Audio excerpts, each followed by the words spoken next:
கர்த்தருக்கு ஸ்தோத்திரம். கிறிஸ்து மிகவும் பிரியமானவர்களே, இந்த நாளில் நம்ம என்ன பார்க்க போறோம்னா, ஞான மார்க்கம், உத்தம மார்க்கம், ஜீவ மார்க்கத்தை பார்க்க போகிறோம். ஆலயத்துக்கு வரோம்.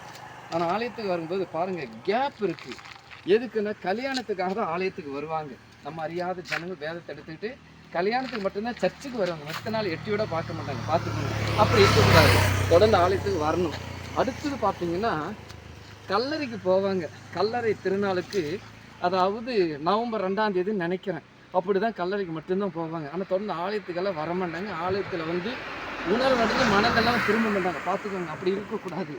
அதுக்கு மட்டுமல்லங்க, ஆலயத்துக்கு எதுக்கு வரணும்னா, ஆசீர்வாதத்துக்கு மட்டும் பார்க்க ஆலயத்துக்கு வரக்கூடாது, ஆண்டவரை பார்க்க வரணும். அதாவது சங்கீதம் 34:5 சொல்லுகிறது, அவர்கள் அவரை நோக்கி பார்த்து பிரகாசம் அடைந்தார்கள், அவர் முகங்கள் வெட்கப்படவில்லை. அப்படி என்ன பண்ணணும்னா, நீங்கள் தொடர்ந்து இப்போ பாருங்கள், ஆலயத்துக்கு தொடர்ந்து என்ன பண்ணணும், ரெகுலராக அப்படி ஜம்ப் பண்ணி வந்துடணும். ஆலயத்துக்கு வரும்போது எப்படி வரணும், ஒரு சந்தோஷமாக வரணும் இல்லைங்களா? பார்த்தீங்கன்னா, இப்போ இவ்வளோ தூரம் நடந்து வரணுங்க. கர்த்தர் கொடுத்த கால்களை வச்சு ஆலயத்துக்கு நடந்து வரணும். பாருங்கள், ஒரு வார்த்தை சொல்லிக்கிறேன், எடுத்து வாசிப்போம். பாருங்கள், நீதிமொழிகள் 4ஆவது அதிகாரத்தில், நீதிமொழிகள் 4ஆவது அதிகாரம் 11ஆவது வசனம் சொல்லுகிறது, என்ன மார்க்கம்?